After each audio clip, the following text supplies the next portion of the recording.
What's up guys, welcome back to a new Dying Light 2 video. So we did actually get a little bit of news from E3 or the PC gaming show, same type of thing I guess. No gameplay or anything like that, which we don't really need at this point. We have enough gameplay for now, and we have a release date, which was pretty much all I needed. But they did go into a little further depth at the PC gaming show, and they went into a lot of the plot line. So we've known about this idea of Aiden looking for something or someone for quite a while now. And for me, this was kind of unexpected, but they kind of just came out and said what he's looking for. Basically, he's looking for his sister, but there's like a whole story behind it. Him and his sister were apparently very little, around 5 years old, I think he said, and they were being experimented on by what sounds like to be the GRE. I don't think he actually said GRE, but let's be honest, that's who it's most likely gonna be, since we have GRE quarantine zones and everything like that now. And the narrative director said that there was some sort of big instance, big explosions and stuff like that, and Aiden ended up getting taken out of the city by soldiers,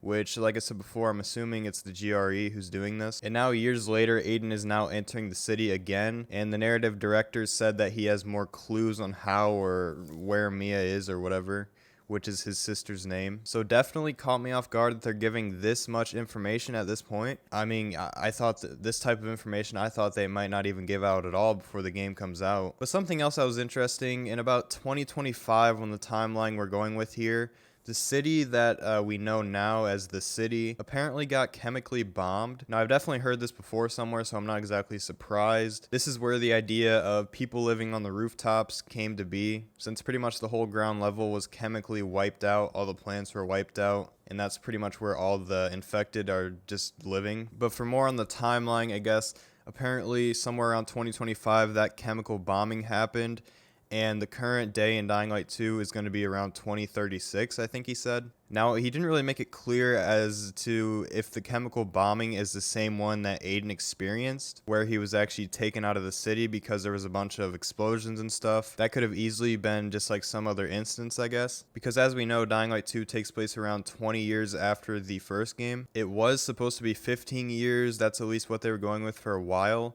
Now it seems like everyone from Techland refers to it as 20 years. So 20 years back from about 2036, 2016, around that time, 2015. So I mean, that pretty much lines up directly with Dying Light 1 release date. Going back to the whole brother-sister thing and how Aiden is now re-entering the city though, this whole storyline reminds me a lot of The Maze Runner.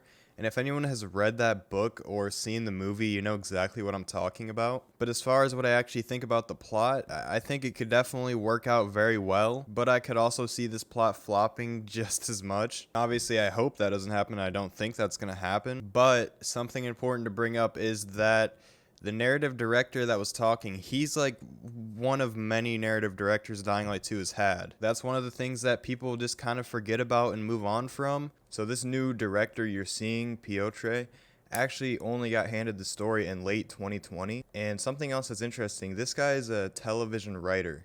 He comes from a television writing background apparently. And I can definitely see that with the story so far. It seems like a movie story or like a television story. And I do have a little bit of concern there, because just because a story is good for television or a movie does not at all make it good for a game or a playable game, you know what I mean?